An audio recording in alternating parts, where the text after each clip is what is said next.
Il y a un moment que tu connais très bien. Tu es devant un message, c'est un simple message, 3 phrases, il y a absolument rien de grave.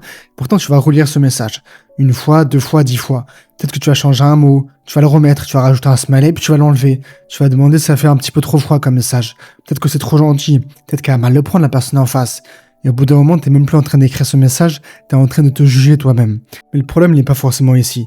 Le problème, c'est que c'est pareil quand tu as donné ton avis, quand t'as quelque chose à dire, et ça, tu le sens à chaque fois. Tu sais que c'est pas complètement idiot ce que tu vas dire, mais avant même que les mots sortent, il y a cette voix qui te dit, et si je disais une bêtise? Et si les autres trouvaient ça nul? Et si quelqu'un savait mieux que moi la réponse? Alors au final, tu te tais, tu parles pas et tu vas sourire. Tu laisses quelqu'un d'autre parler. Et après, tu rentres chez toi avec cette phrase dans la tête. J'aurais dû dire quelque chose. Et tu vois forcément de quoi je parle. Sache que ça, c'est pas juste un manque de confiance, mais c'est bien plus profond que ça.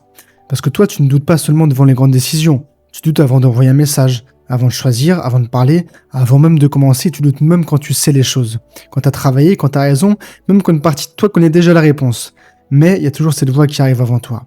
Comme un adulte dans ta tête qui te coupe avant que tu fasses trop de bruit. Attention, tu vas rater, tu vas décevoir, tu vas l'air ridicule ou même t'es pas assez finalement. Et si je te disais que cette voix ne vient pas vraiment de toi? Enfin, pas du toi adulte. Aujourd'hui, on va parler de ce que personne ne t'a jamais expliqué sur le doute. Pas le doute normal et classique, pas celui qui permet de réfléchir, je parle du doute qui te bloque et qui te ronge. Celui qui te fait demander 10 fois un avis avant d'agir, celui qui te fait abandonner une idée avant même de l'avoir testée, celui qui te fait croire que tu dois être parfait avant d'avoir même essayé. Et je veux qu'on soit clair tout de suite. Douter de toi, ce n'est pas un défaut. C'est pas une faiblesse, c'est pas un manque de confiance comme absolument tout le monde peut te dire. C'est une stratégie. C'est une stratégie que tu as apprise très tôt. À un âge où tu savais même pas encore expliquer ce que tu ressentais vraiment.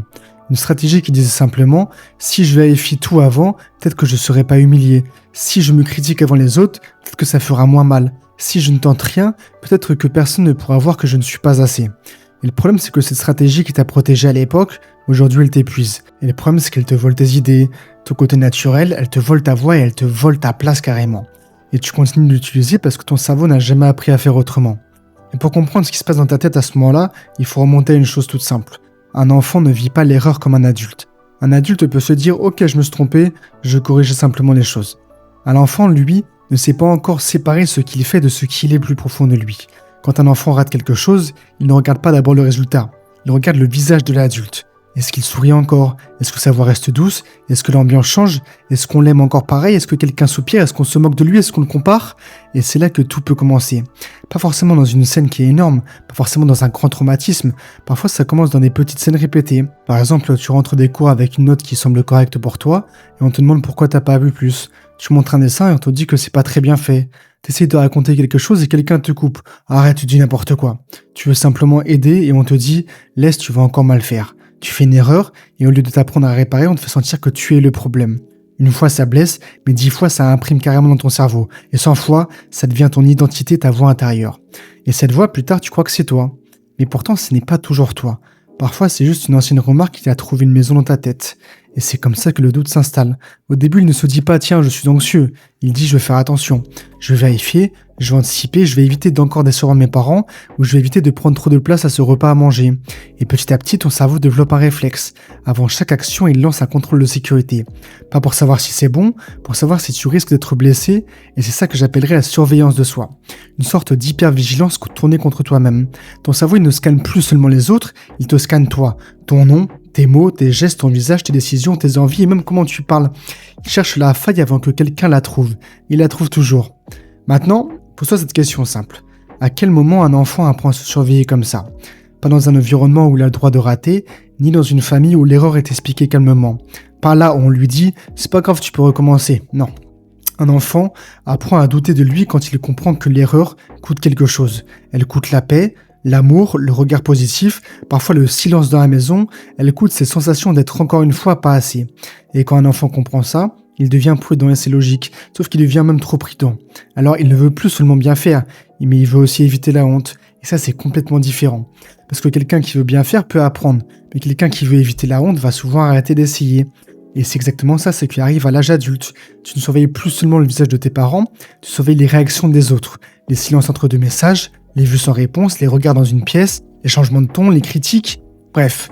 Et ton cerveau est toujours en mission. Et la mission est super simple. Sa mission à lui, c'est ne plus jamais être pris en défaut, ne plus jamais être ridicule, et ne plus jamais ressentir cette vieille sensation de honte. Mais je te dis ce que ça fait vraiment. Et tu le sais déjà peut-être, Mais peut-être que personne ne te l'a jamais formulé comme ça aussi. Ça fait que tu n'es jamais complètement libre de ce que tu es et de tes pensées. Quand tu parles, tu t'écoutes parler. Quand tu agis, tu t'observes agir. Quand tu réussis, tu cherches ce qui manque. Quand on te complimente, tu cherches pourquoi ce n'est pas totalement mérité.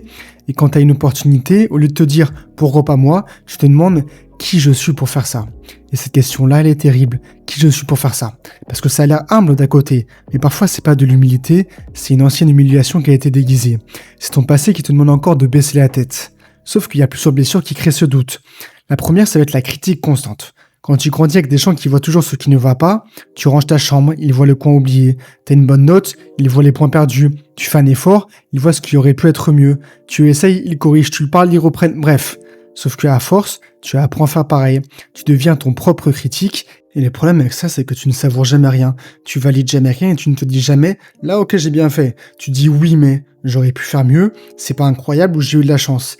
Et le plus triste, c'est que même quand personne ne te critique plus, tu continues de travailler à leur place. Ils sont même plus dans la pièce, mais leur voix, elle est restée ancrée en toi.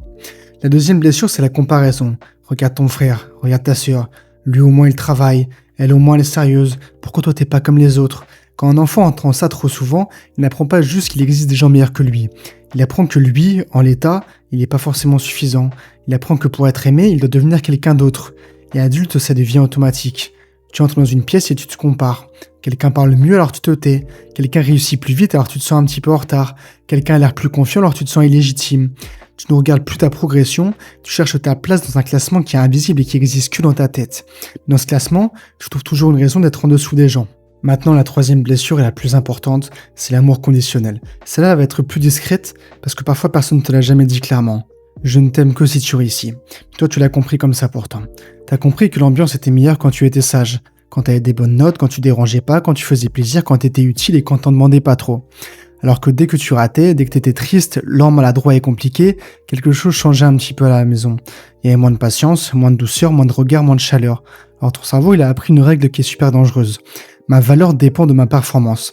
Et aujourd'hui, c'est pour ça qu'un échec te détruit autant. Parce que tu l'entends pas comme j'ai raté quelque chose, tu l'entends comme je suis raté.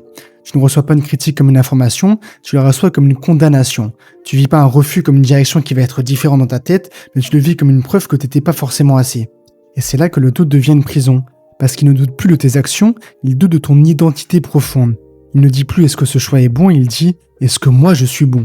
Là tout devient lourd. Envoyer un message, ça va devenir lourd. Parler aussi, commencer un projet aussi, se montrer, choisir.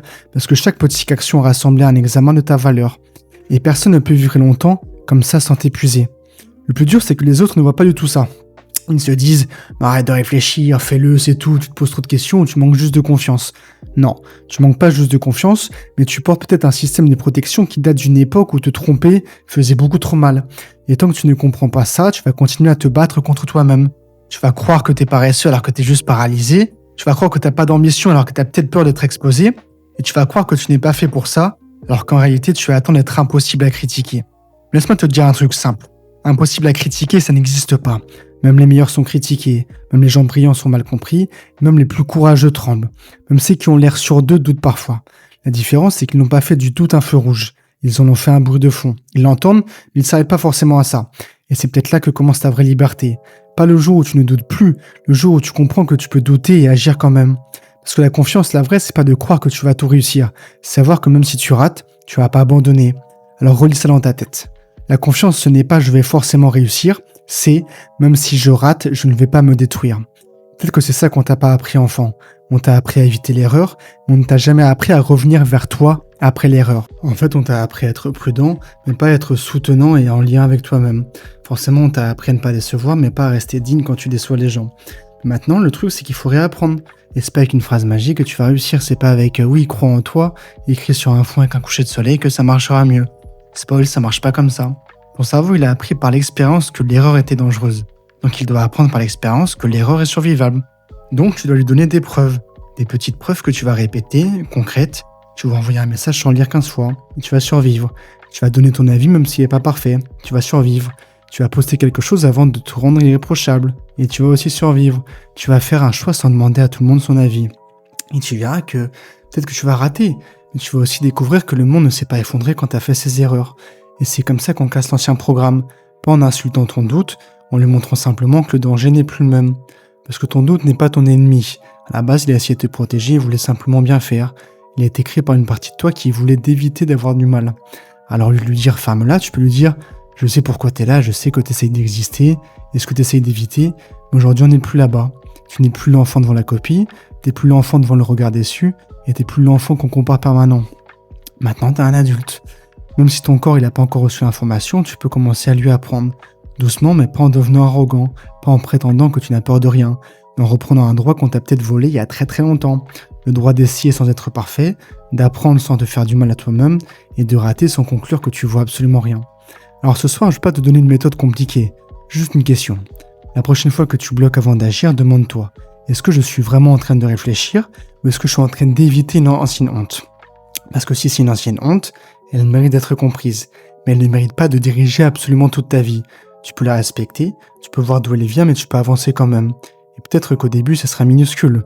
Un message envoyé, une phrase dite, une idée commencée, une décision prise ou simplement un petit pas. Pour quelqu'un qui a passé des années à douter de son droit d'essayer, un pas ce n'est pas rien. C'est une révolution qui est silencieuse. Mais non, t'es pas cassé, t'es pas faible et t'es pas condamné à te remettre en question jusqu'à disparaître. T'es peut-être quelqu'un qui a appris très tôt que l'erreur faisait mal. Et aujourd'hui, tu peux réapprendre aussi autre chose. Tu peux apprendre que l'erreur ne se retire pas à ta valeur, que le regard des autres, c'est pas un tribunal, et que non, tu n'as pas besoin d'être irréprochable pour commencer. Donc, bref, courage mon frère, on est ensemble. La prochaine fois que cette voix te dit « tu n'es pas assez », réponds-lui calmement, peut-être, mais je vais essayer quand même. Ciao.